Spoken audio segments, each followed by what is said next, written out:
Alright, so continuing the British series of videos, we've been to England, and being English is rather odd, because you have this weird perception of the world. On the east of you are fish, to the south are fish, to the west are the Welsh, and we've been there, but to the north, those guys.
Big question, who are the Scots? Well, back in the old days, they were a bunch of Celtic people who ruled the north of Britain and couldn't be conquered by the Romans, so much so that the Romans decided to just wall them off. But after the Romans left and the Anglo-Saxons took the south of the island, the Scots unified into the Kingdom of Scotland. And like England in the south, they would spend most of their time fighting off Norsemen. Soon enough, however, there was a succession crisis, and the English king was called in to mediate who should become the King of Scotland. This was a mistake.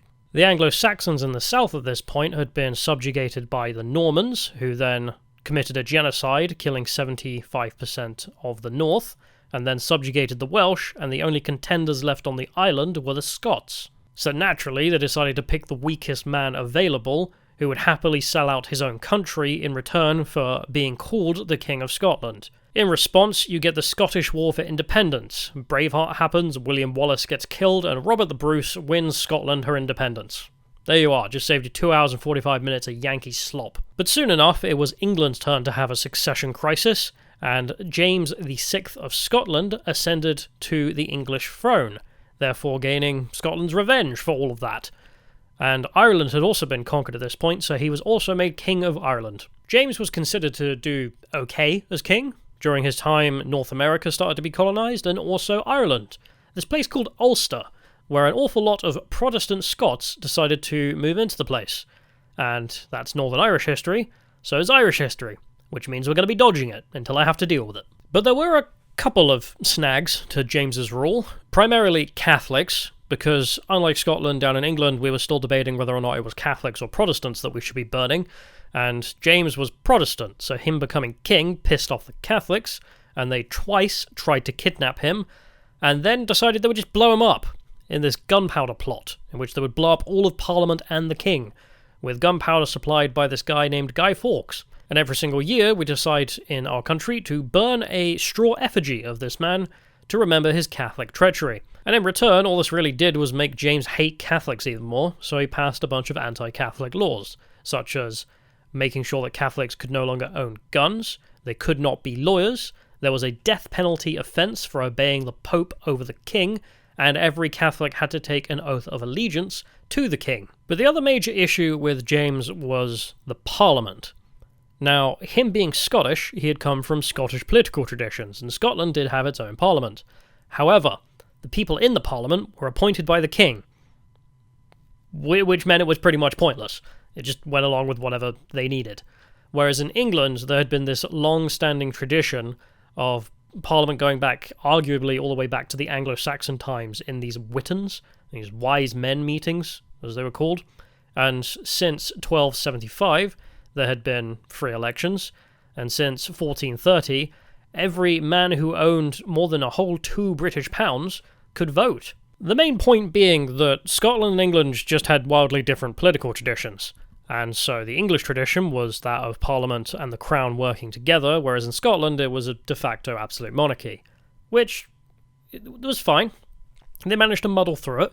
However, James decided to bring up his son Charles in the Scottish political traditions. And when Charles ascended to the throne, that Scottish political tradition kind of ruined everything. Now, we ain't got time to go through all of the build-up to the English Civil War, but Historia Civilis does a great video about the whole thing. And needless to say, if you believe in absolute monarchy, and you also believe that God himself appointed you to rule in his name, you end up doing a bunch of tyrannical and wacky stuff. So you end up with the Civil War. And in England, that's how it's taught, as the English Civil War. But in the rest of the place, it's referred to as the War of the Three Kingdoms, because of course the Kingdom of England, the Kingdom of Scotland, and the Kingdom of Ireland, well, they had their own mini civil wars going on, all at the same time. You have the First English Civil War between the Royalists who backed Charles and the Parliamentarians, who are also sided with the Scottish Covenanters. And then in Ireland, you have the Irish Catholic Confederacy Rebellion. Charles loses the First Civil War, flees to Scotland, and convinces the Scottish Covenanters to invade England with him, causing the Second Civil War, which he also loses. And for that particular crime, they chop his head off and then abolish the entire monarchy, instituting a military dictatorship in England, being the Commonwealth of England, headed by Oliver Cromwell, who then goes over to Ireland, crushes the Irish Rebellion, bringing them into the Commonwealth. The parliamentarians then get super paranoid about Scotland, so decide to preemptively invade, causing the Third Civil War, and then bring Scotland, Ireland, and England all into the Commonwealth, which looks like something out of fanfiction, but is a genuinely real thing that happened. Turned out living under a military dictatorship sucks ass. So after the dictator died, they decided to abolish the Commonwealth and reinstitute the Kingdom of England, Kingdom of Ireland, and Kingdom of Scotland, and then brought back the old Scottish royal family to run the place. But then the next guy turned out to be Catholic. Big problem. The English Parliament didn't want a fourth civil war, so invited some Dutch guy who was Protestant to just come and take the throne, because that was better than having a Catholic, apparently. With orange being the colour of the Dutch, the orange became the symbol of Protestantism, and they went and fought at the Battle of the Boyne, and won, meaning that Catholicism was now just ridden from the island, at which point they decided to declare Catholicism some kind of genetic moral disease of the soul, so that if you had ever been Catholic, or were a Catholic, you could no longer become king. After all this bloodshed, things did not get better in Scotland. They faced the 7 ill years, being a series of harvest failures, which led to massive famines, and in some areas up to 25% of the population dying out. To get themselves out of this spiral, the Scottish elite decided to risk 40% of the kingdom's wealth to set up a colony in the New World, the idea being it would generate some cash. And these people, who were used to the cold, wet, dark, northern environment, decided they would send their colonists to a blisteringly hot, swelteringly sunny, insect-infested swamp jungle that is known as Panama. And needless to say, this completely failed, and then bankrupted the entire kingdom, at which point Scottish independence is kind of over. The English could have just marched in if they wanted to at that point, and take the country. So instead, to try and smooth things, there was a diplomatic annexation of Scotland, joining the two kingdoms, England and Scotland, into Great Britain. It was also done with a series of bribes. During all of this time, Scotland wasn't the most stable place on Earth. Now, the capital, Edinburgh, had always been a hub of civilization, but out in the Highlands and such, the hills are steep and the glens are deep. So out there, the place is ruled by clans. And clans are not some cute Celtic inheritance, but instead they are medieval warlords who rule over their territory and can provide safety to any people in there or passing through. These people decided to try and bring back the Scottish absolute monarchy in the Jacobite rebellions, and then were utterly crushed. But thankfully the Industrial Revolution and the Scottish Enlightenment meant that Scotland thrived, and they were part of the British Empire, and the British Empire gave them room to expand and migrate all over the world, and a market in which to produce things and sell things, and for its very tough men, endless wars to fight. I mean, things went so well, they even legalised being Catholic. Post-First World War, things went pretty bad for Britain, but particularly for the Scots in Scotland, because over in Ireland, the Irish had got home rule, but not with all of Ulster, and you must remember that Ulster had been colonised by a lot of Protestant Scots, and there was now a long-running civil war between the Catholic IRA and the Protestant UDF, and you can guess that the Scots didn't want to see their co-ethnics abandoned, so had a pretty strong opinion on which side they were going to support. Combine this with the absolute disaster that was Britain after winning World War II, with decade after decade of industrial decline and just general relevancy, frankly. It just wasn't really a great place to be. And then in 1997 there was a referendum held to give Scotland a devolved parliament, and it passed. In 2011, the Scottish National Party dominated Scottish politics, and in 2014, a referendum was held to grant Scotland her independence, in which she could throw off the English chains and usher in a new golden age, and they voted it down. And now they're just stuck on the wild ride that is the United Kingdom with endless stagnation since 2008. So I wanted to go up there and see what the hell is going on. So trying to keep things cheap. So I flew up with EasyJet. I was going to stay in an EasyJet hotel. Unfortunately, check-in is not till 3 and it's like 9. So I'm a homeless man. I'm a homeless man in Scotland, having to brush my teeth and wash it down with the local tap water in the park, which I think also makes me a tramp. Which seems only fair. I mean, Scotland's given us enough. I feel like, you know, giving Scotland one back, an English tramp for the next few hours, evens things out. The Central Park in Edinburgh is not only the perfect place to be a tramp, but is also very beautiful and painstakingly maintained, and with many murals that are worth your time. There's a monument to Americans with Scottish ancestry who answered the call to return to the motherland in 1914 to fight in the First World War, and a mural detailing all of the wars the Scots regiment have fought in. So there's one thing you can say about the Scots: they're a very martial people, massively overrepresented in the British military, forever. And so I've come here to a monument to the Royal Scots, and it's got a list of everywhere they've ever fought. France, Bohemia, Sweden, Netherlands, Denmark, France, Germany, Tangiers, Namur, I mean this is going back to the 1600s, Sevastopol, Salamanca, France, Germany, Ireland, Tangiers, Netherlands, Ireland, Holland, Bavaria, Flanders, Ireland again, okay there's a lot of Ireland, Ireland,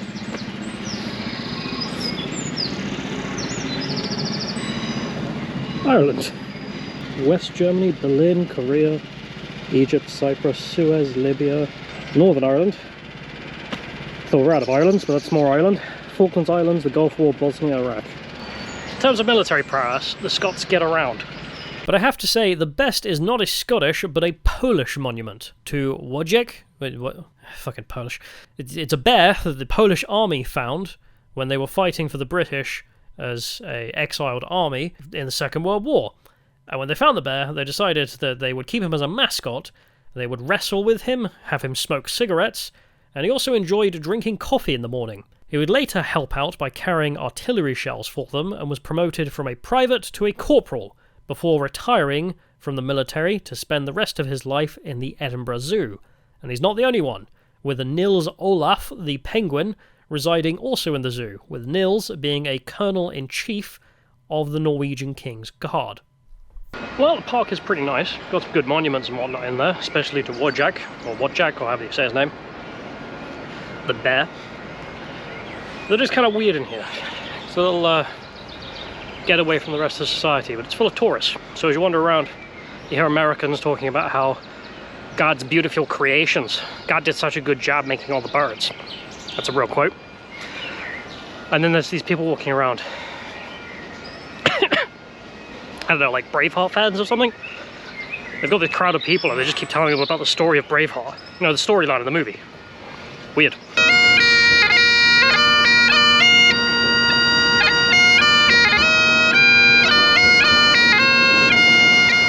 Hello everybody. Hello. Hiya. Thank you very much. There we go. It's only money. It's only money. Thank you very much. Would you like some Soviet Roubles? Say again? Would you like some Soviet Roubles? Not necessarily, thanks. Okay. No. If you wanted some, I'll give you some for free. No, well, okay then. If you don't want them, I'll take them. I don't understand how the instrument works. How do you keep the air going all the time? The eternal question. Well, obviously you blow the air in here and fill up the bag, but the secret is that it's a one-way valve in there. The air goes in, it can't come back out, or I just blow up and blow away. So once the bag's full of air, you just squeeze it with your left arm, and the air comes out into here to play the tune. Okay. And the 3 background drones. So you're just blowing and squeezing all day and maintaining a steady pressure. Does that make sense to you? Yeah, it does actually.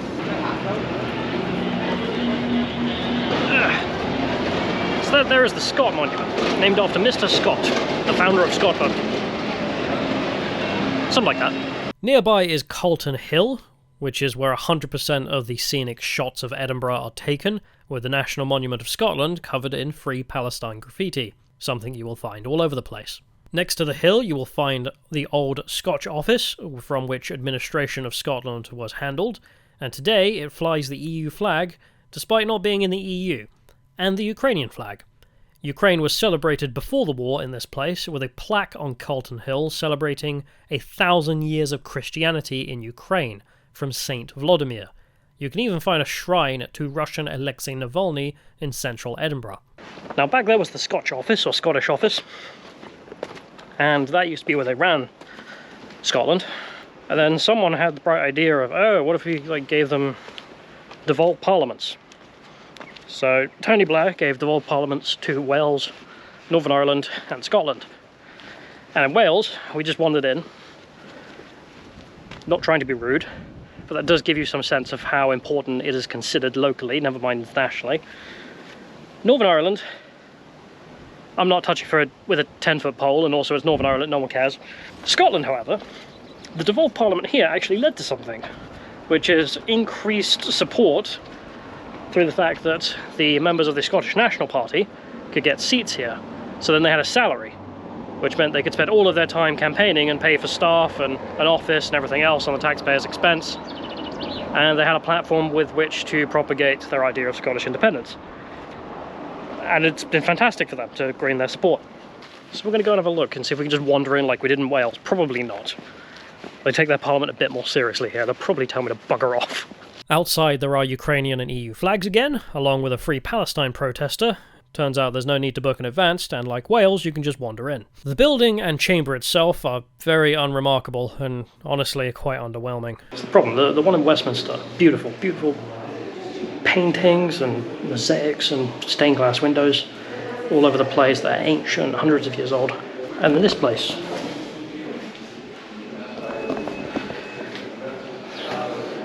I feel like I'm in a weird version of IKEA. The only real thing of note was that there was material in English and Gaelic.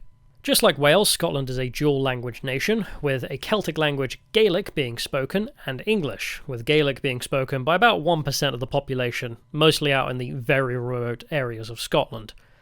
However, a Welsh speaker and a Gaelic speaker cannot understand each other, even though they're both Celtic languages, because Welsh comes from the Old Britons, who occupied southern Britain, and Gaelic comes from Irish colonists who colonised northern Scotland. There is also another language, dialect in Scotland. It's called Scots, and it derives from Old English, so it's not considered a language, but instead a dialect of English. Although, good luck understanding the bloody thing. It is spoken by 25% of the common people, but is not taken as seriously. It is not used in government materials in the Parliament. Although there is another form of Scots, which is Ulster Scots, from those Scots who colonised Northern Ireland, and that is on another level of I cannot understand what that says, and probably never will. Getting back to Scotland, the Scottish National Party have run the country for about 70% of its devolved existence. And like any country, its government and bureaucrats come up with dumb ideas, but unlike Wales, people actually pay attention to Scotland. And in Scotland, there's been a very wacky series of different laws that have been passed or proposed, including minimum alcohol prices, removing their own national poet from the curriculum, banning wood-burning stoves, banning cats, banning free drink refills, and banning birthday cakes for kids.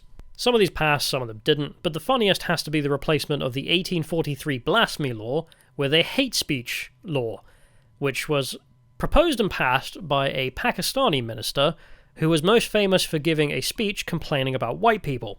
The Lord President, white. The Lord Justice Clerk, white. Every High Court judge, white. The Lord Advocate, white. So when the law passed, he was referred to his own police force 3,000 times for his own speech. With independence being kind of on the back burner, Scotland is considered a kind of wacky neighbour down in England. But they do have some very real problems, especially drug deaths, which are the worst in all of Europe. As for political messaging in the Parliament, you will find some propaganda advertising the achievements of the Parliament, such as lowering the voting age to 16 and LGBT plus rights. The street-level politics in Edinburgh are also as predictable as you might expect, of a rich capital city in the English-speaking world, with the obsessions being Palestine alongside trans rights, posters and murals mocking right-wing figures, and stickers and poems celebrating Middle Eastern refugees. The other major theme of this place being Scots-slop, and the Scots-slop in Edinburgh is on another level. In the Parliament, it's actually quite normal, but on the streets it's insane, selling all kinds of just terrible products at horrible prices. But it is possible in the city, as it is crawling with American accents.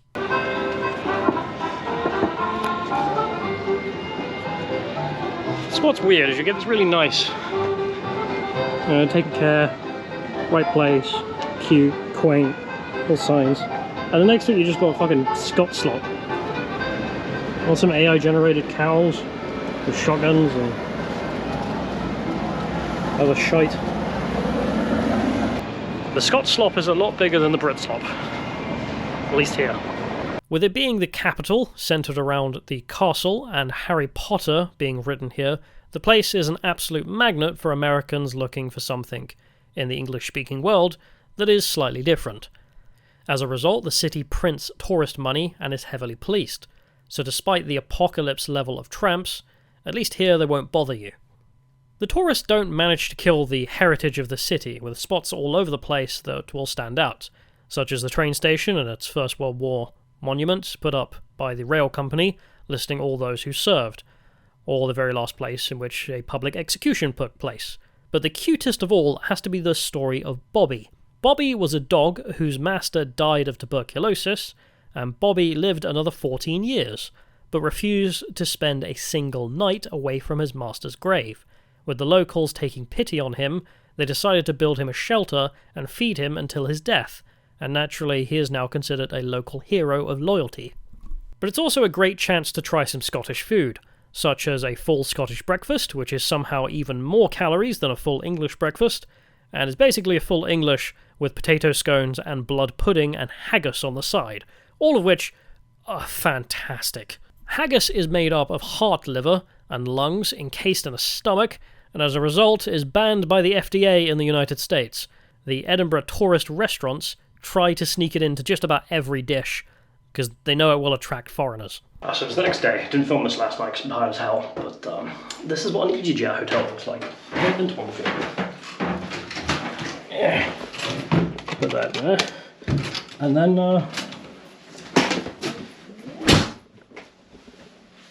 it's not very big.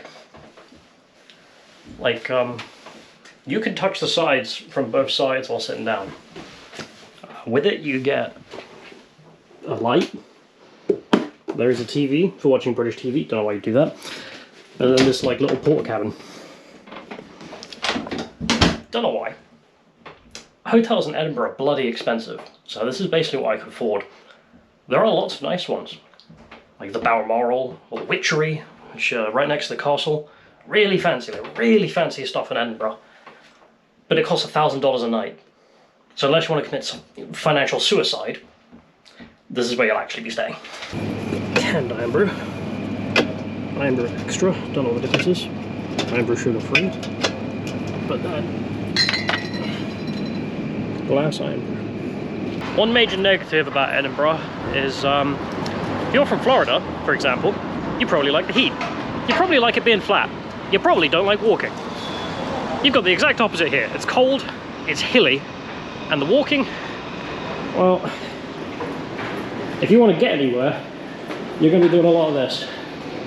Stairs and hills. And it goes on a while. So now we've got up a million stairs to get up here. Let's just get in from the train station to the actual main centre. You then have to go up a hill. Stairs and hills, stairs and hills. So Edinburgh does have one other claim to fame in terms of tourism, which is Harry Potter. J.K. Rowling lives here. It's the rich part of the country, so why wouldn't she? And wow, she lived here for a long time before she was rich. And that's where she wrote all of the books. Apparently where she wrote the first book is this place here, the Elephant House Cafe.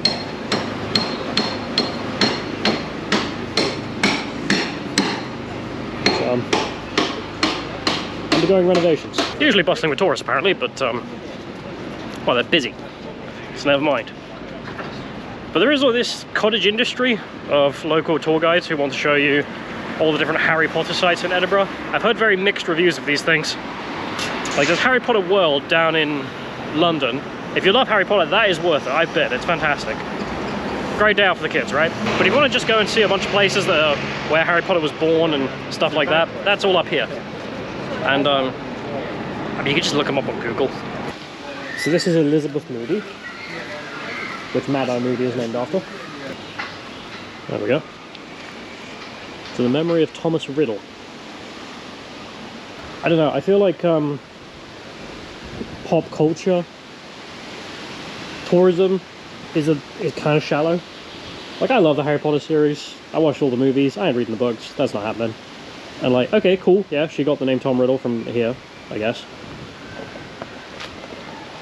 But like, it's fiction. I don't know, maybe I'm being a downer. But I'm just like, it's, you know, fictional name. Cool, I guess. But, you know, yeah, Harry Potter people. There is some better Harry Potter stuff to see than what I've seen in Edinburgh. I was expecting this to be more marvellous. Like, you know that scene with Voldemort when they bring him back and there's that big statue of the Grim Reaper? I was expecting that. There's not. However, the train and Hagrid's house are apparently real, so let's go and find those. Yeah, no, I'm done Harry Potter searching in Edinburgh. After checking out another market in the old church, mostly selling Scottslop, but did have some pretty nice incense burner designs, I decided I'd had enough of Edinburgh. Basically done with Edinburgh. The problem with this place is that it's full of No, it's too nice. Genuinely, like, this place is lovely. I mean, despite the hills, that is pretty bad. The rain is, even in summer, apparently. The hills and the walking, yeah, it's a bit much, even for me. Like, Americans complain when they come to England because they have to walk 100 meters, but this place, it's that up and down constantly that gets you. But I don't know if there's something psychologically wrong with me. I just kind of don't enjoy how nice this place is. The food's lovely. It looks beautiful. It's got stuff to look at. Doesn't excite me in the least. It's too good. So we're going to get out of here and go somewhere terrible, which is Scotland's other city, Glasgow. Alright, made it to Glasgow. Found a hotel. It's an IBIS, nothing special, just the cheapest that was available. Check into the IBIS. Hey, you're a member. Wait, I don't remember. It's like, yeah, no, you're a member. Here's your gift bag for being a member. Okay, cool. And I guess, like, in one of these countries, I signed up to the IBIS by putting in my details, and they've now signed me up as a member. I don't pay a fee or nothing. So what's in the gift bag? Well, it's a bunch of tea cakes, which actually, yeah, kind of cool. And then, because it's Scotland, Iron Brew. I tell you, this place is like obsessed with Iron Brew in a deeply unhealthy way. Firstly, being a roadside McDonald's, as is my tradition, to see if anything is different. And unlike Wales, there is. McDonald's here provides Iron Brew. If you're wondering what the hell the deal is with Iron Brew, well, Coca-Cola is the #1 selling drink in all but 4 countries. Russia, Cuba, and North Korea have it sanctioned. And Scotland, Coca-Cola just gets beaten by Iron Brew. That's just how it goes. So McDonald's Scotland, it has 2 options, either sell Iron Brew or have no customers. So in the supermarkets they have all kinds of Iron Brew. My understanding is that's the, well, this is the original Iron Brew. Which, why is it all fancy and old? Well, there was a sugar tax introduced by George Osborne, who was a Conservative Member of Parliament. And, well, iron brew contains a lot of sugar. So it made it pretty unaffordable. So they took a bunch of the sugar out and released that, which is new iron brew. But then to keep it even cheaper, of course, there is the sugar-free version. Now, most other soft drinks, they just release the sugar-free version, people drink it, it's fine, or Coke Zero. But Scottish people thought that drinking iron brew without the sugar was some kind of crime against humanity, and I'm in perfect agreement with them. So that's why you have this original version, which is all fancy, and then the cans, which, I mean, what is this? 27p 100 milliliters? Whereas sugar-free is 10p per 100 milliliters, what's this? 27. Yeah, so it's like almost triple for exactly the same product. Thanks, George Osborne. Glasgow is Scotland's second city, and unlike Edinburgh, is not awash with tourists. Instead, it is a truly Scottish city, and is genuinely awful. And that's not just me being negative, that's genuinely the opinion of most Scots, especially the ones living there. Glasgow has always been known for this, and once upon a time it was a great hub of industry and trade, thanks to the Empire. But since winning World War II, all of that had dried up, and the place has become the city with the largest drug and drink problem in the entire continent, and as a result is overrun with homeless people. I mean, if anything, it was kind of odd that Trainspotting was set in Edinburgh and not Glasgow. But even with all this, the place does have some nice things to see, such as the symbol of Glasgow, the Duke of Wellington statue, which the locals vandalise with cones. I've seen a series of these now, police boxes, for Doctor Who. And then they decided to scribble over their own TARDIS here, all cops are bastards, which, it's like when you go to the US, you see they've shot their own sign. Glasgow Greggs also serves Scotch pies, there's plenty of rain. There is also the Turnock Tea Cake Factory, a 130-odd-year-old Scottish confectionery company, still in operation and beloved throughout all of the kingdom. There's even a Turnock tea cake shop on the high street that is quite nice. Chatting with the ladies inside, I got to understand something that's different. Whereas in Wales there is no class system, and in England there's a complicated as hell one, in Scotland there's a quite simple one. As they described it, there is everyone else, and then rich cunts. If you're wondering what the hell rich cunts are, it's not like in America where just having money puts you in the upper classes. It's instead customs, the way they act, and particularly thinking they're better than you, and acting like they're better than you, which means that you can be rich and still be like everyone else in that class group, but if you're a snooty middle-class bastard, as we would call you in England, that makes you a rich cunt in Scotland. But after I was done filming, I took some footage of the store from outside, at which point a Glaswegian who was driving his car decided to blow his horn at me and then give me the finger.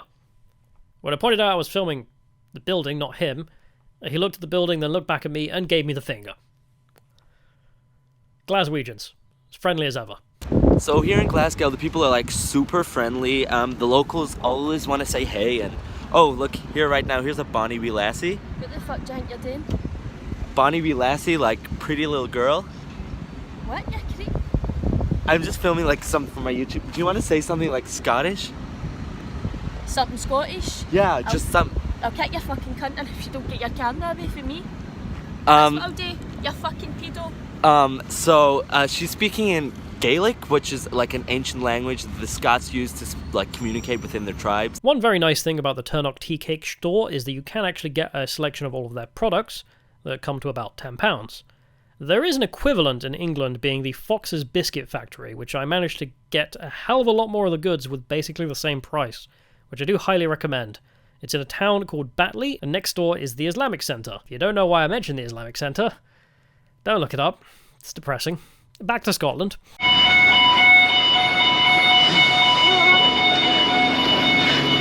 Immediately check into the hotel, fire alarm. Alright, I'm leaving. Not my problem, I'll get the hell out of here. So ignore the fire alarms in the background, but Glasgow is one of the only other places that has an underground in the UK. I think Newcastle or something, like a weirdly minor place considering the large cities in the UK, has one, but Scotland has one in Glasgow, London has one for England. And London, I believe, is the oldest underground system, and then Glasgow up here was the 3rd oldest. Let's go see what you can find in the underground, huh?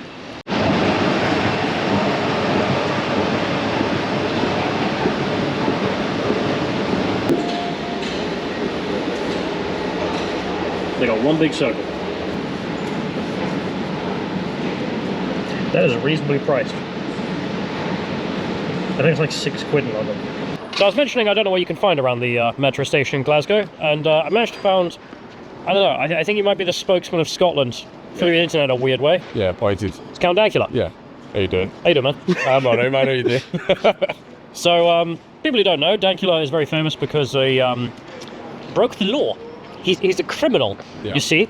And being a criminal in Scotland is not very hard. He committed a speech crime. And you're technically considered a foreigner if you don't have a criminal record here, to be honest. So, I mean, I already had one, but different story. Right, yeah. But I didn't know who to talk to about Scotland, and I thought, hang on, I know one. I'll ask him to try and explain stuff. So I'm going to walk around Glasgow, and you're going to tell me what's what. Yeah, pretty much. Based on the plan. Yeah. Okay. So first things first. Story in England. I did a video there. Story there was ethnic replacement. Yeah. Didn't think that was going to be a big thing in Scotland. I checked the ONS data before I came, didn't seem that crazy. Gotta admit, I've started to notice something, which is that... You'll notice it in the cities. Yeah. Yeah. I'll take you to the hotel that's just up the road. I mean, it already was a very, very bad street, Union Street. Well, now it's so much worse. You literally texted me yesterday saying, don't go there at night. Yeah, don't go there at night. Definitely don't go there at night. Okay. Yeah. I'll tell you some of the things that I've seen in that street, even just in the last few weeks. Alright. And I'm yeah.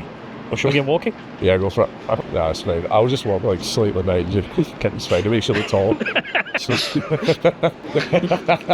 Everybody thinks I'm a midget, by the way. Everybody thinks I'm fucking tiny. Well, do you want me to do this? And then, yeah, go for it. So I'm wondering, you remember watching one of your videos once, and you mentioned one of the things is that you support independence for Scotland. Yes. You're a nationalist. Not under the SNP, not with the EU, as in actual nationalism. Okay. Right?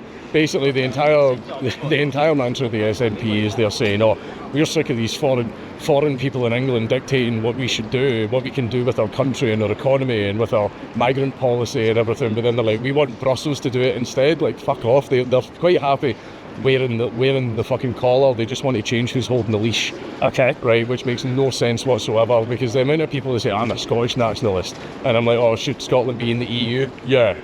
You're not a fucking nationalist then. You're not. It's fake nationalism. That's all it is that you get for the SNP, and they're more concerned with foreigners than they are concerned about the native Scottish people. So they don't give a shit. Is it like we had the same thing with Celtic nationalists in Wales and Ireland? Yeah. Which is, hey, we're left-wing nationalists, we hate being colonised by the English, but if anyone else comes here, that's fine. Yeah. Okay. That's the thing that I don't understand. It's the same situation in Ireland as well. I mean, I understood that the reason that the Irish started kicking up was because they were sick of foreign invaders coming to their country, but now they're in full support of currently 1 in 5 people in Ireland not being born there. Yeah, that's the thing that I don't get. So it's not a case of they're anti-foreign or anti-foreign influence, they're just anti-Brexit and everything, which, I mean, it's fine. But the politics aside, I remember one of the things you said about the reason you're a nationalist is that you really like what being Scottish is. Yeah. And Scottish culture. And you mentioned that quite a lot of it has sort of died off since you were young to today. Yeah. And I'm wondering, in what respect does that happen? Like, what concrete things do you miss and see disappearing? As a sort of culture happens when communities come together and eventually things start to form. You get common languages, common religions, common outlooks, common opinions, stuff like that. As soon as you start separating people from each other, all of that starts to fritter away, which is part of the plan of immigration. Dump a bunch of other cultures in the mix and everything gets diluted, and eventually you've got no sense of community anymore at all. And basically the way Scotland was back in the day, I remember the days where people wouldn't phone the police, they would go to the local hard nut and get him to fucking sort the problem, and it was a much better way because he wasn't, you know, red taped by very, very much. He would just go in and kick the person's door in and fucking deal with the issue, and that was it. Communities like self-managed back in the day. It's like an almost clan system. Sort of, yeah. It was basically, there was a local hard nut who, whenever he walked by you, you nodded to. Didn't matter what age you were, you nodded to him. The younger ones don't really have a sense of honour. Like, especially back in the day, people used to What is it? What? No, just the way you're describing it was like, back in the day we were all criminals, basically. Things were better. I mean, it had purpose.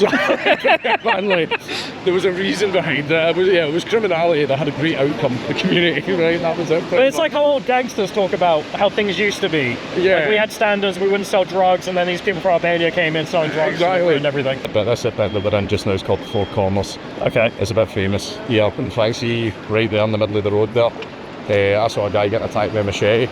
This was years and years ago, mind you.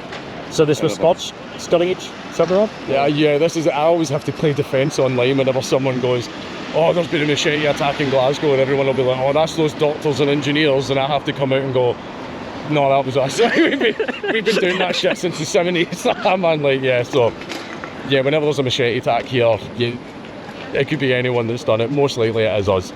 Because that's definitely one of the cultural things, at least the way the English view the Scottish, is that they're, like, say, rough around the edges is a polite way of saying it. Yeah. Kind of barbaric.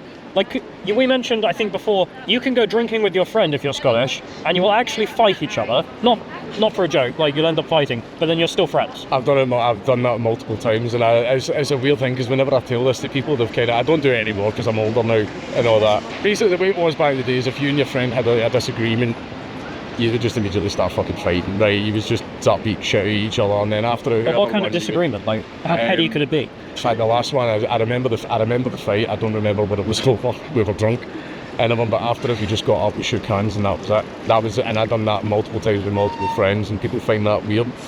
Yeah, I don't get why it's weird. I think it's very Scottish. It is a Scottish thing, right? But it doesn't happen as much anymore because I think you get older. Okay. And if someone's being cheeky, or if it's a younger guy, you just hit my slap, and that's usually enough to get me shut up. But then that's because most of these fannies haven't been hit at all in their life, and they go around doing that, and they get away with it. And I haven't done that in a long time, though, officer. Well, I haven't done that in a while. But that's one of the things, I mean, what you're describing there is what I hear from my parents when they talk about the old days, where people just seem to be a bit tougher, and the Scots have always been the tough guys in the Union. I mean, it's not the Welsh, it's not the English. It's been a whole thing, but this is the thing that's weird, is we resisted the Romans, we resisted the Anglo-Saxons for a while, we've resisted you cunts for quite a long fucking time. And that's what language are you speaking? What is that? Well, fuck off. Yeah, you fucking made it illegal, you cunts, after the last Jacobite rebellion. Just up there was the thing that was in the news. There was a homeless guy that he was sleeping, wrapped in a sleeping bag, and he was lying there for days, dead. And nobody realised until somebody came up to check on him, and that became a whole thing. Should we go that way or not? And all that. I mean, we can go down there and we can go walking back down if you want, aye. You guys have a serious tram problem? Yes, aye, but that's kind of always been the case. I remember so many junkies back in the day, and this is the thing, is junkies here are mostly, this is the drugs? Mostly harmless. Yeah, the drugs, yeah. Like, they're mostly harmless. I remember, like, over here, they'll come up and give you the whole sob story. Alright, me, I'm just doing the hospital, and I need a pound for the bus team, you know what I mean? Like, that's fine. Like, usually if you tell them no, they just bugger off. But when I was in LA, that's a different fucking story. Their homeless people are fucking something else, man. That's the only time I actually felt afraid of them. Because I was walking through LA, and it was just like, instead of seeing your usual wee Scottish junkie who'll be a wee bit friendly, they had guys standing in the middle of the street, no shirt, no shoes, like a bloody Silent Hill nurse, like fucking communing with demons and stuff like that, man. And that was the only time when I walked by them and I was actually kind of like, fucking hell, like I actually feel a wee bit afraid now. Sometimes they'll give you a wee bit of lit back if you tell them no. Like there was one guy that I had a bit of a run-in with, and he's actually kind of famous. Like he's known on YouTube. He was there's a famous video, I think it's got like 1 million views, this video, but it's like there was a guy who had an argument outside the McDonald's down in Argyle Street. Okay. And basically he's shouting at people going, "Fae where? Fae who? Fae who?" It's like people don't know the video I'm talking about, right? I nearly fought with him in Greggs on Garden Street because he asked me for a fag. I said no. And then he came in and he was fierce shouting at me in the middle of Greggs. But it's like, I nearly fought with a junkie in Greggs. It's the most Scottish thing I've ever done. You know what, man? Oh god, it was good by So why'd you not do it? I'm shagging it, the things he's fucking over here, man. We were in Greggs and he was shouting at me because I never gave him a fag. And he came in and he had his hand in his pocket. And I went, if your hand comes out your pocket, I'm dropping you. I'm dropping you there, mate. Don't take your hand out your pocket. But he quickly pulled it out and it was a can of Coke. right? And then he went, "Oh, bounce actually off your head," and I just started laughing because I was like, "Ah, who pulls it?" I just started laughing, and then what happened, I think it was funny, was the old like gruff Glaswegian woman behind the counter went, "Oh, get the fuck out," to like the junkie, and he just turned around like a sheepish wee boy and like left the shop. And I was just standing there like, I'm just trying to get a fucking steak back, man, like fucking hell. We saw a migrant smash a bottle and chase two junkies down the roadway to stab them, and they both had to run into one of the pubs down there, and the bouncers were like shutting the door to keep the guy out, but he was going to stab them up with that bottle. And that was on the Wednesday, and then on the Friday. But up here, will the junkies take revenge? What? Will junkies take revenge to that sort of thing? Maybe. That's the thing, is I don't really talk to many of them, so I don't know their internal politics. Okay. I know some of them get along with the migrants. You should do that as a video. What? Junkie politics. How would you vote? Just... We need to fix the deficit, mate. Talking to Dankula about Glasgow, the junkie problem isn't just something you'll find by the side of the road, but of course they need items to sell. So quite often they will try homes and offices to which the boy's office had a visit. And this junkie just walks in and he immediately looks like a deer caught in the headlights. And everyone wears it now, and you just hear Callum, my editor, going, "Fucking happening, pal." Like, fucking happening. And the guy, you see the junkie just go, I mean, when you lost it, if you went, "I am lost," and then turned around and left. You lost? I think what you're looking for might be outside, pal. I think it's another building than this one. I don't think it's this one, pal. Aye, sorry, man. Right, do you want me to help you at the door? And then we chased him out the door, and the thing that was the funniest about it is we walked him to the door and he was going, "I'm just looking for," and we were all like, "Something to steal, get the fuck out," and everyone like, we got rid of him. But as he's leaving, we've got one of the magnetic closed doors, and we're watching him do this. He's closing the door, like looking straight at us, and he closes it in a way where it doesn't fully close so that he can get back in, but he done it right in front of us, so we're just watching him, and Callum just walks up and pushes the door shut in front of him, like we're looking at him through the glass, and goes, like, "Wait, how did you expect to get away with that?" And he fucked off. And we phoned the police, and to be completely fair to the police, they turned up in like 20 minutes, they took my statement, got the description, we got him on the Ring doorbell. I've got all this in video, by the way, if you want it. Sure. We got him on the Ring doorbell, and then about half an hour later, the police give me another phone call and go, "Oh, we've caught him."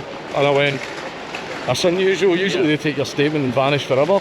And I went, "Oh, how'd you get him?" And they went, "We saw him in the Tesco in Union Street, and he was stealing for there." So this brings me to something that, I mean, I've not been here for long, but I can already notice it. Went to Edinburgh, Alright. and you said earlier it's like the California of Scotland. Yeah. Lots of money, left-wing politics, but massively policed, so they don't have to deal with the negatives of that. Yeah. And then I come to Glasgow, and yeah, I mean, there was homelessness in Scotland, but not like here. No, the amount I'm seeing, the amount of junkies you're seeing, what's the comparison? What would you pick? Don't know if I'd go as far as the Gaza Strip, because I've seen the pictures, that's like fucking there anymore. But why is the problem so bad here? I mean, like, one of the things I was investigating was I saw the deaths from drugs, and it's just massively skyrocketed since. It's because they don't. It's because they don't do fuck all about it. We had the largest, highest rate of drug deaths in Western Europe. Well, I think it's all of Europe now. It's the entire continent. Oh, well, there you go. You're also the suicide capital of the UK. But I get the feeling these stats don't come from Edinburgh. It's just weather. I don't think it's just the weather. We don't get enough vitamin D, that's what it is, man. No, good God. But, like, seriously, what the hell? Like, why has Glasgow managed to gain this reputation? I mean, going all the way back to, like, train spotting. It's because it was an already shitty place that's just getting worse. Right, it's the thing is, when it comes to jobs, like for example, I'm in the market for moving house just now. The house prices are fucking terrible, and even when I went down and looked at little one-bedroom flats, the prices are fucking atrocious, and everybody's still making minimum wage. The problems with migrants you hear about in England are also in Scotland, as they are shipped from England to every part of the kingdom, and in Glasgow there is no exception, with the security on the doors of such hotels being there to keep the public out. And the migrants being brought in are insane people, with this famous African guy being one of them in Glasgow. So places try and keep them off of their area by putting up wooden spikes on the doors. What do they colour them in? Like, they want to make them look cute, not horrific. Yeah, you want to make them look nice. Just so all the tourists have no idea what this is. It's just some cute little wood. But unlike most of the United Kingdom, the junkie problem in Glasgow massively outpaces the migrant stories that people tell, so junkie tales are abound. So I got Dankula to tell me a few more. I wonder, when you look at a Scot, Can you tell which is a junkie and which is not by sight? The cheek. The cheeks. Yeah. You can also tell when they talk, because the junkies have got like that accent, blah, blah, blah, man, I don't know what it is. And basically, you do have police officers that walk around with fucking Narcan on them and all that all the time. And I've seen junkies having fucking overdoses and everything in doorways and all that. But one of the ones as well that you get all the time is junkies coming up to you trying to sell you things that they've blatantly just stolen. Yeah. A junkie came up with a great big bag full of fucking perfume, clearly just stolen. And he came up going, hey boys, if you get birds, then you can buy some perfume for your bird. And we were all just going, no birds, mate. And he's like, no birds? We were like, oh, no birds. And then he went, no birds.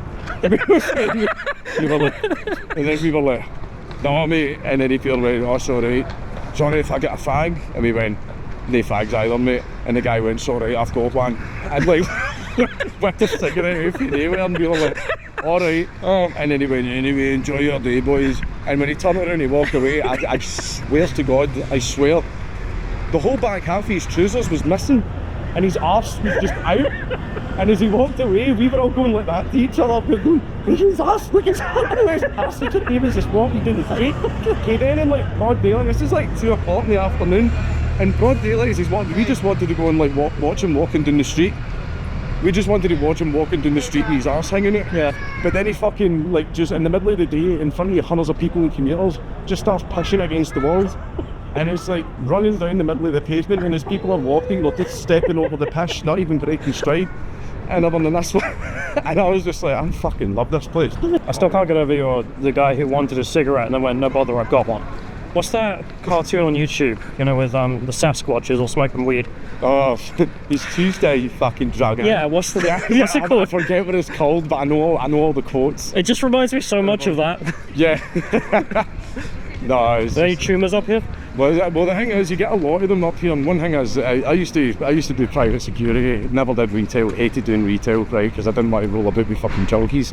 But there was one I had to do a temporary cover for. It was a shop called Steamer Trading on Gordon Street, and it was only a temporary one, and I said, it's retail, it's retail in the city centre of Glasgow, I'm not fucking doing it. And then the guy upped my rate, and he went, it's only for 3 months, and I was like, right, fine. And I did it. And there was a guy, I'm not going to say his name, but he was a homeless guy that used to beg right outside the shop, and I never moved him on, because he used to point out who was on the rob that day, who was out shoplifting. Oh, right. And everything, so he used to go see him in the blue trackie, like, don't let him in and everything. So he was handy, so I went, okay, you can have the primo spot for begging, right? He was fine. But basically what ended up happening one day is he was grabbing a guy in the doorway of the shop. Right, it was him, and he was grabbing a guy, and there was a third guy standing there as well. And I ran out and I was like, oh, let him go, what's happening? And he went, mate, he's just been fucking stabbed, right? And I looked down, and the guy that he's grabbing, his leg is like hissing blood, and it's like pulsing with his heartbeat. And that's when I went, that's an artery, sit down. I went, you need to sit down. No, I'm alright. And I was like, you're not alright, fucking sit down. Front door is, I swear to God, covered in blood. Everywhere is all over the place, and I'm sitting there telling the guy I don't want to touch him, and I'm just covered in bloody blood, and fuck knows what he's got. And I just went, you need to sit down mate. And then the third guy takes him and goes, no mate, sorry, I've got him, I'll look after him. So I'm on the radio basically saying somebody's just been stabbed outside the shop. The police came and everything, ran round the corner, grabbed him and his pal. See his pal that was going like, oh no, sorry mate, I'll look after him. It was him that fucking stabbed him. It was the police came back and told me, and I'm just sort of standing there like, I love this country. I love that you worked as a security guy and you had a deputy, and the deputy was a tramp. Yeah, like it was. He was handy though. He was good for information. I wasn't saying he was bad. I'm just saying again, very Scottish. However, even though I'm in the town centre all the time, I've not seen him anywhere for a good long while. So, and usually when you never the chat, boys. If you've not seen any of them for a very long time, they're either in the jail or they're dead. Alright, so I wanted to tell Dankula about something, because we started talking about Scottish money, and he said that he's the stereotype who will turn around and say, it's legal, tender. I had to do that multiple times whenever I'm doing in England, The thing is, it's not legal tender. No. The way Scottish money works is there are 3 banks, the Royal Bank of Scotland, the Bank of Scotland, and Clydesdale Bank, and they all issue their own banknotes. And don't let the names confuse you, these banks are privately owned, they have no state backing. Each bank has its own notes, and they're the only place you can claim to have a £100 note from. Each bank has to keep an equivalent amount of British pounds or gold, meaning their notes are basically Scottish Disney bucks. But thanks to the United Kingdom being an ancient island, unlike the United States, not even British banknotes are also legal tender. Here, a definition of legal tender is Royal Mint coinage or an agreed-upon payment in a contract. As the Bank of England says, you can accept Pokemon cards as payment. It's perfectly legal, meaning that Scottish and English banknotes are as legitimate as Pokemon cards. But, like you say, it's just money. So if everyone just agrees it's worth £10, it's £10. Fair. I'm still going to argue my ankles over it. You can try. After that, we visited where the people of Glasgow used to hang whores. The reason the law was changed to be hung until dead was because they had a woman convicted of mass prostitution. Yeah, she was basically, the court decreed her a great big whore. And the bonny blue of her day. And they sentenced her to hang, but they hung her. And basically in the wheelbarrow when they were dragging her away, she woke up because it turns out that hose are used to being choked. So basically she sat up, they went to do it again, but then people said no, her sentence was hanging. She hanged, it didn't say anything about death, so they changed it to hang from the neck until you are dead. And she became known as Half Hanged Maggie, but there's no way to confirm if that story is actually true. Do they know how many people slept with her? Like, how many is mass prostitution? Then again, in Victorian times, if you flashed your ankles, you were a slag. So fucking who knows, it might have been like 3. 3 guys. Yeah. Death. But after all this, we decided to ride the Glasgow subway. I wonder, like London, do people jump on it to commit suicide? Actually, no. Get some haggis pizza from Wetherspoons, which is very nice. And then we found out there wasn't all that much to do in Glasgow, so we decided to head to Dankula's office and just hang out with the boys, who are hilarious. To make them panic, because when people panic, they make mistakes, right? So don't film this. So you're gonna wreck it. Don't fucking film this, right? Don't upload a video of me admitting to making a It's a right promise. Please don't post that. I'm sick of people thinking I'm gay, right? Because I've joked about it far too much. Stop doing gay shit. Well, I'm not doing gay shit, I'm making gay jokes. Anyway, I'm gonna go take some creatine. And after all that, we headed out in the evening to taste some Glaswegian cuisine, this being the Blue Lagoon. So I guess you don't call it a Scottish breakfast, you just call it breakfast. Yeah. So then what's the main thing people get here? If you're wanting something truly Scottish, you can either get deep fried black pudding. I think they do a deep fried haggis as well. You can get a battered hamburger. Battered hamburger? Yeah, or you can get battered haggis. Which one's less likely to make me shit myself? You're in the wrong place, boy. Well, I'm going to get a half pizza crunch and 2 rolls. And that's a half pizza deep fried? Half pizza battered and deep fried. Okay. Yeah, it's really good. If you don't care about living past 50. See, whenever I'm drunk, like I come past the Blue Lagoon and I always get like a half pizza crunch, but I get 2 buttered rolls. And I break it in half and put it on the roll and I eat it that way. You have a battered pizza sandwich? Yes.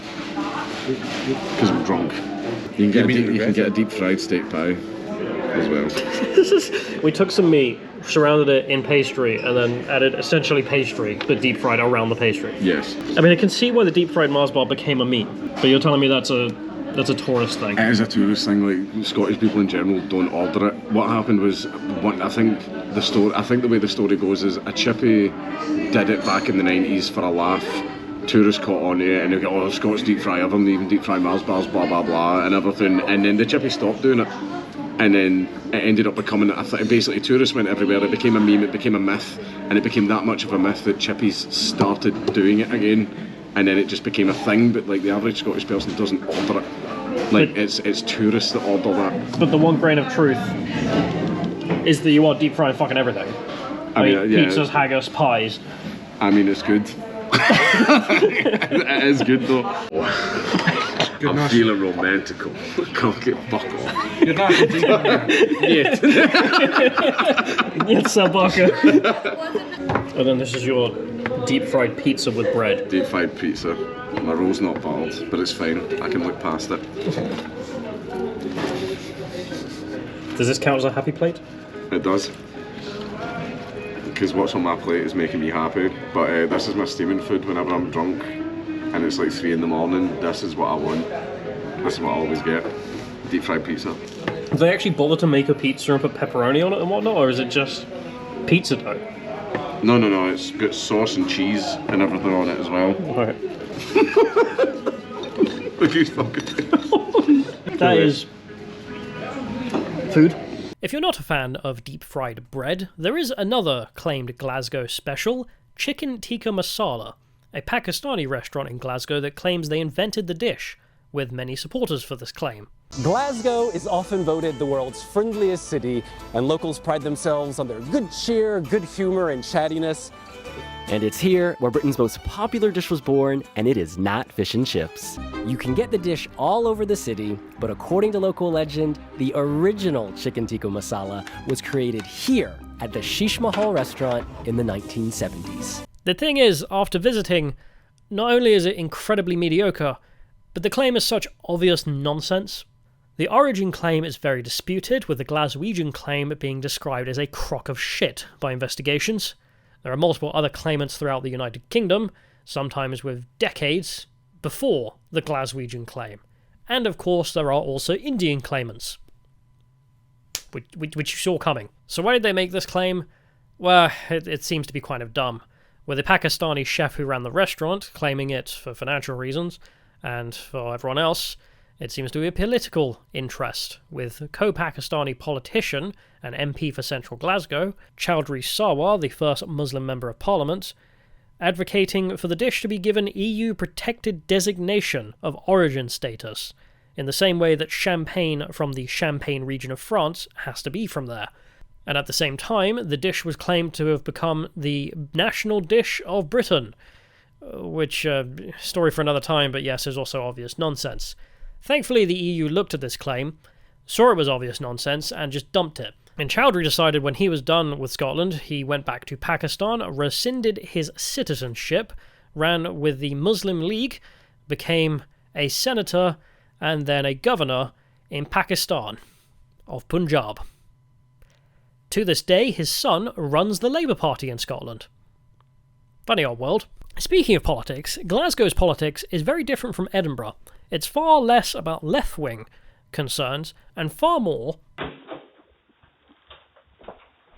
Are you Catholic or you Protestant?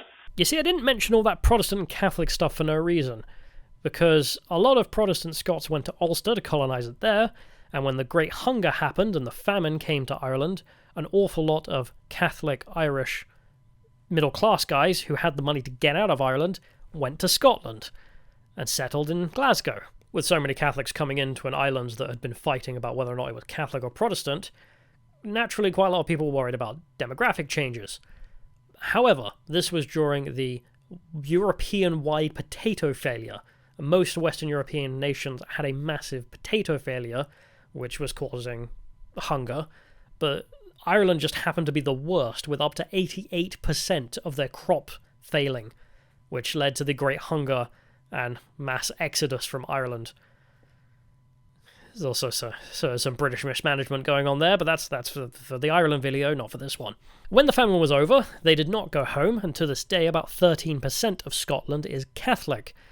And, things got along until the fact that the situation in Ireland flared up between the Protestant Scots in the north and the Irish Catholic for a short 80-year civil war, to which both sides had an interest. The Ulster Scots set up the Orange Order, and many Protestant Scots in Scotland made their own lodges, the Orange Order being a fraternal order to defend the interests of Protestants, and so they tried to support their co-ethnics in Northern Ireland.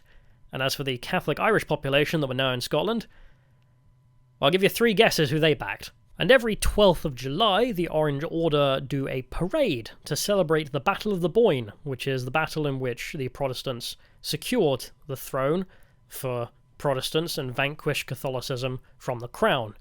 And it's an event in which Catholics in Glasgow sit indoors, pull the curtains, turn the radio up, and try to ignore it. So I went to the parade to see what it was like, and I have to say, the Protestants do put on quite a show.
the event is extremely heavily policed, with vans, horses, and even river police boats.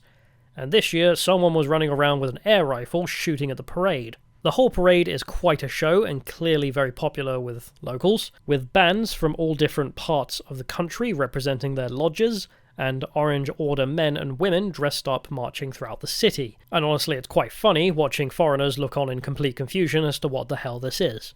The parade ends in the central gardens for some speeches about the importance of maintaining the supremacy of the Protestant Church of Scotland as central to the Scottish ethnic group. But after refuelling on Iron Brew, they march back to their respective orange lodges, sing the national anthem, and enjoy a pint.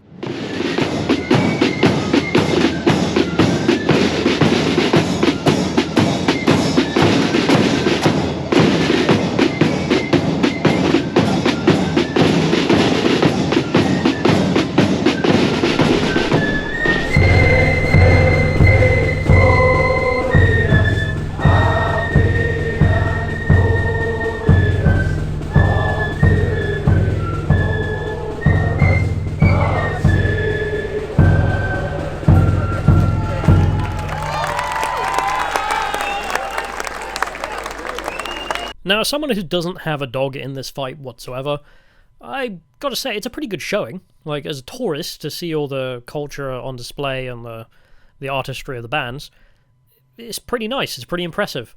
But as for the politics, I mean, I can see both sides. I mean, there is a Protestant area in Glasgow, which they have a Subway sandwiches, and it's the only one in the world with a black Subway sandwiches sign, because it used to be green, but green is considered a Celtic Catholic colour. So they kept smashing it. So the Subway sandwiches just put up a black one. They don't smash that. So that's that. As for chatting to some of the Protestants who take part in the march, they seemed alright. And what's interesting is the march in Glasgow is before the 12th. So all these guys will come up to Glasgow, do their march, and then they will all go to Belfast for the big march that's in Northern Ireland. They've also got in some trouble over in Northern Ireland for marching outside of a Catholic church, playing the song, "The Famine is Over, Why Don't You Go Home?"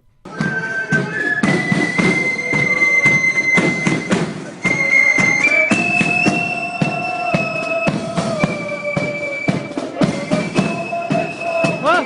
Take yourself off. No, you fucking take yourself off. You take yourself off.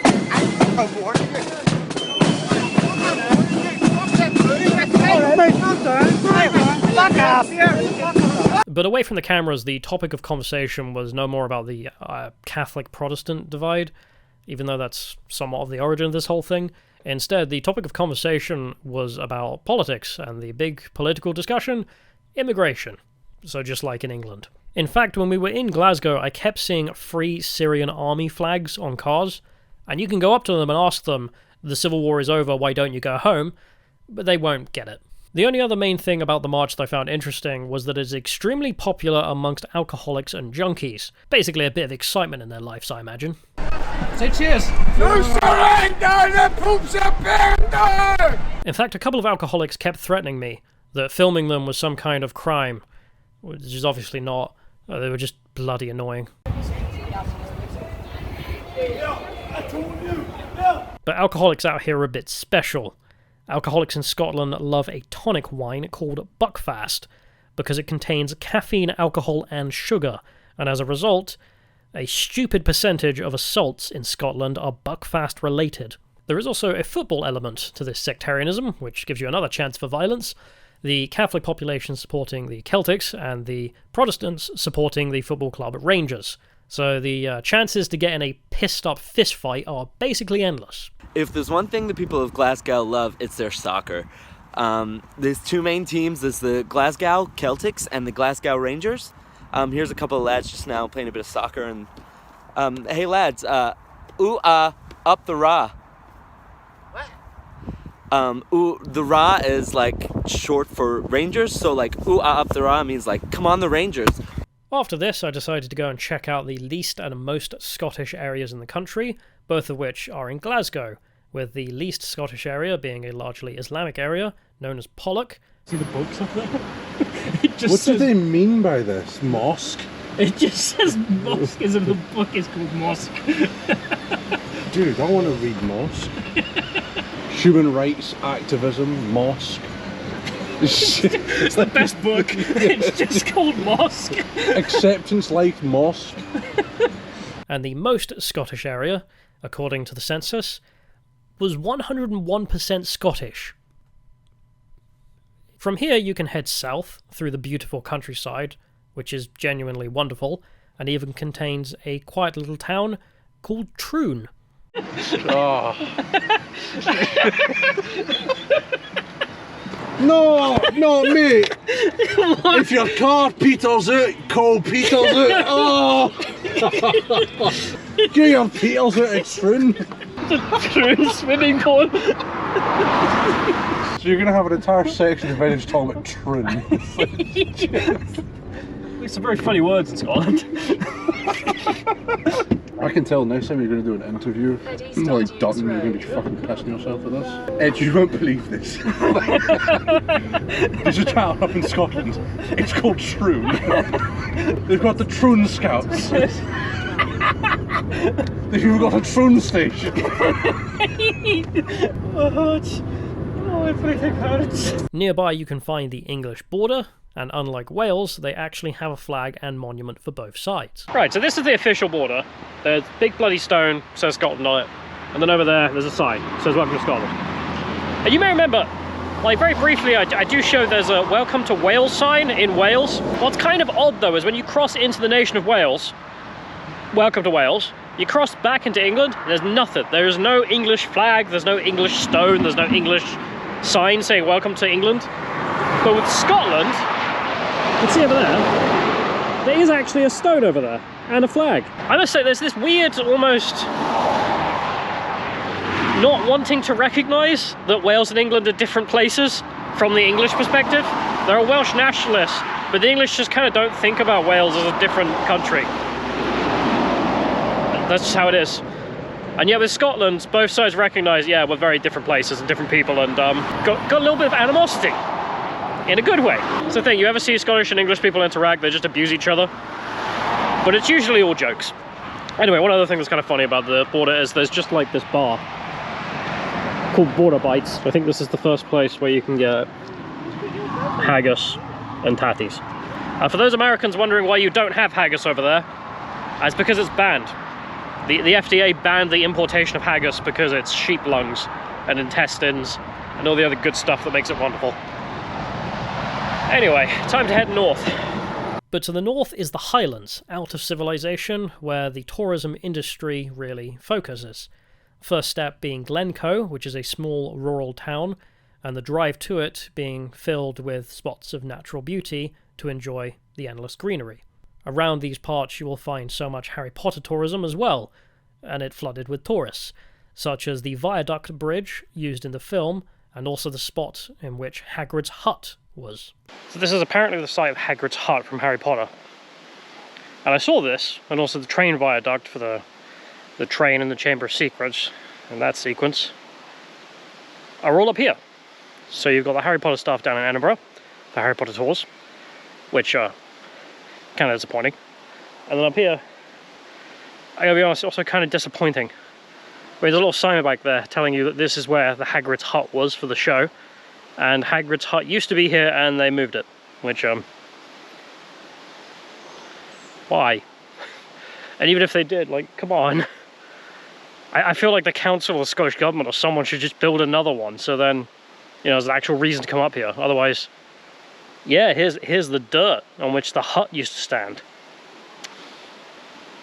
Okay. I mean, it's very pretty up here. It's got lots of natural beauty, but I'm getting the sense that's basically all there is up here in the middle of the Highlands, which, yeah, I mean, Scots talk about it endlessly, what it means to be Scottish. One person answered me by saying the ability to get out of the cities and go up into the wilderness in any direction, and it's endless, which it certainly is. It's very peaceful, but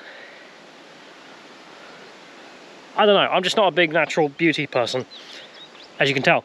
So in Finland, for example, they have the same thing, where they're obsessed with the countryside and love having the countryside right next to them and all the natural beauty, and I just kind of snore. I'm more excited by humans. I'm more excited by what humans build and what they think and what they promote and everything else. I like that in terms of looking at other cultures. The fact that you've got some nice, beautiful scenery.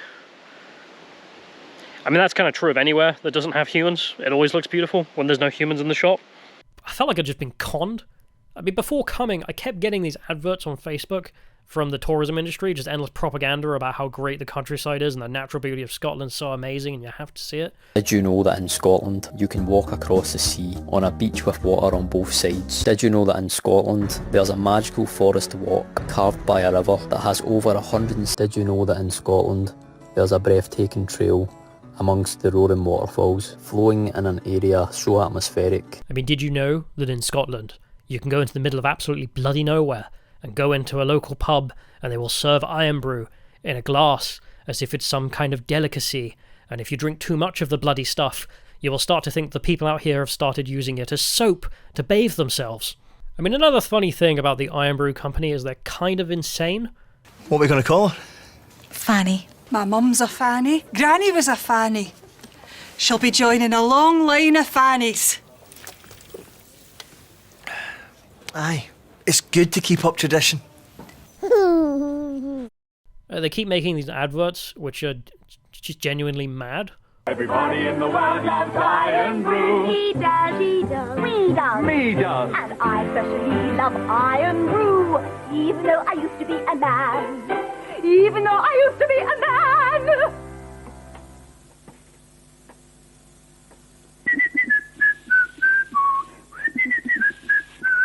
So once you get out of the Scottish lowlands, you head up into the Highlands. And in the Highlands, there's all sorts of weird places to stay, but I think I found the best, which is this. Hobbit Hut 1. Little seat. Here's the piece de resistance. Yeah. It's a cabin. It's not bad. I gotta be honest. I mean, I'm looking for a house. I'm a 20-something British guy, and I look at the house prices in Britain and think, no, can't do it. Can't be done. And I'm increasingly convinced that the solution to that is the British version of trailer parks, which is huts. Let's just build a load of fucking huts. Live in those. Buy some land, build a hut. How hard could it be? I mean, it's got everything you want. It's got a bed, it's got lights, it's got Wi-Fi in here. You know, there's a microwave for your cooking. There's a kettle, because you're British and you can't live without that. But most importantly, there is a fridge. And what do we keep in the fridge? We keep a sandwich and some Subway cookies. And the best thing is, these are Protestant Subway cookies. They're from the Protestant Subway. None of those Catholic, dirty, green sign-looking Subways. Nah, it's from the most Protestant Subway sandwiches in the land. The next stop on the journey was Loch Ness, which I was really excited to see and thought would be a really cool tourist site. They even have a place called Nessieland. But upon arrival, not only was it closed, but also just seems to be some kind of shop. The entire town consisting of hotels and tourist stores for Americans. The locals seem to find the monster story a bit of a joke, and it's a nice way to make a quick buck out of it all. At least the Scots slop up here is of better quality, and is better priced than in Edinburgh. And after that, I was kind of bored of the Highlands, so I decided, screw it, I'm going to start driving north, to the very north of this northern island, past the oil rigs which keep the Scottish economy alive. And when I got there, I decided that wasn't northern enough, so I decided to board a ferry to one of the old Viking islands that Scotland gained 600 years ago, thanks to the Norwegians failing to pay a dowry, the Orkney Islands. Now, the Orkney Islands have their own Scandinavian flag and used to speak their own Scandi language of Norn, and to this day, some regions even have significant populations of pagans. Most tourists come here for Skara Brae, a perfectly preserved 5,000-year-old Stone Age village, buried in the dirt. The site also comes with a ticket to tour the rich people's houses who discovered it and own it, which is okay, but the best things they have are really just the trinkets that they collected from their time, such as this flag from the Russian First World War. Heading into town, you can find the Orkney Museum detailing the adventures of its people, which are rather extensive. As Orcadians are used to cold, windy, sea-bound conditions, it made them perfect for the Imperial era, and they ended up as the frontiermen exploring and expanding British knowledge of the world, and as a result they brought back an absolute hoard of trinkets and trophies, perhaps most interesting being the remnants of the German Imperial fleet, as after the First World War, the Royal Navy took it to Orkney and blew it up. The island is also very pretty and covered with old world military ruins. There is also a village of Twat, with a Twat church. As for the islanders, what is most funny is that they seem to be the exact kind of place that you would flee to escape all of the world and its problems and political discussions, and never have to worry about anything again, except maybe if the bakery was open tomorrow. And yet this place is covered with political messaging about Palestine, Ukraine, the European Union, independence, and the island even has a pride group, even though half the population are over 50. As for that bakery, Orkney does have its own, which is a delight, and serves all kinds of different treats, some of which have very odd names, and some of which are just funny as hell. The drive home for me would be 15 hours, so I decided why not go back and give that natural beauty another chance. So I decided to head to a place so remote that it's only accessible by train that comes twice a day, to the foot of the tallest mountain on the entire island, Ben Nevis. Well, I'm sat here on this bridge in the middle of nowhere next to Ben Nevis, and that's it over there, and I ain't climbing that. Instead, I'm going to sit here and finally try some Buckfast, the alcoholic's drink of choice.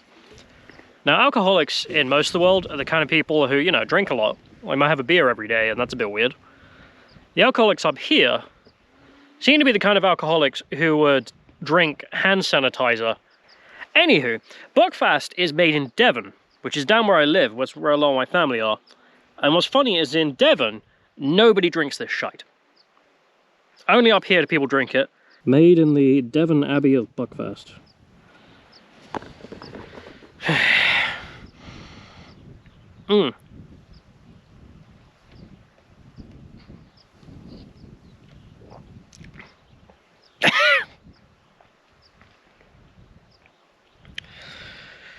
Allegedly, that's a wine. Oh, the aftertaste is vile. Yeah,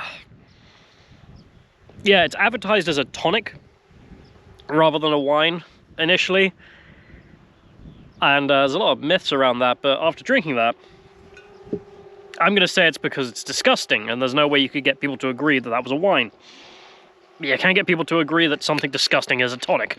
As for whether or not you should visit this place, I gotta be honest, it's fucking shite visiting Scotland. I mean, in terms of trips, this is one of the lowest of the low. Some people hate the Scottish, I don't. They're funny bastards. I've really enjoyed hanging out with Scottish people up here. But the country is just ruled by bastards. I mean, it's a really hopeless place, even more hopeless than in England.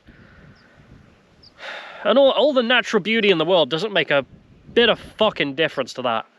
As for Scotland, if you're the kind of German who really enjoys hiking, it's probably heaven on earth for you. As for me, I mean, the main thing I enjoyed and I really am gonna miss is Scottish food. I mean, honestly, I can see why they're the second fattest country in Europe. It's genuinely pretty enjoyable. Maybe that's because I'm English, but I really enjoyed it.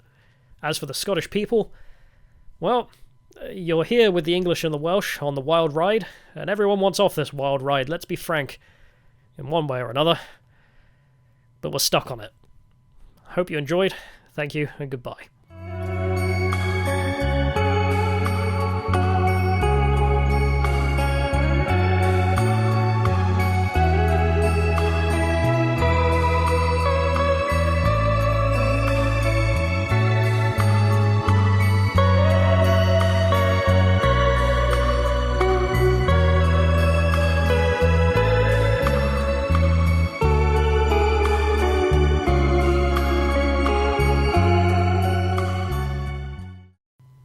But the shortbread and heroin is also pretty good.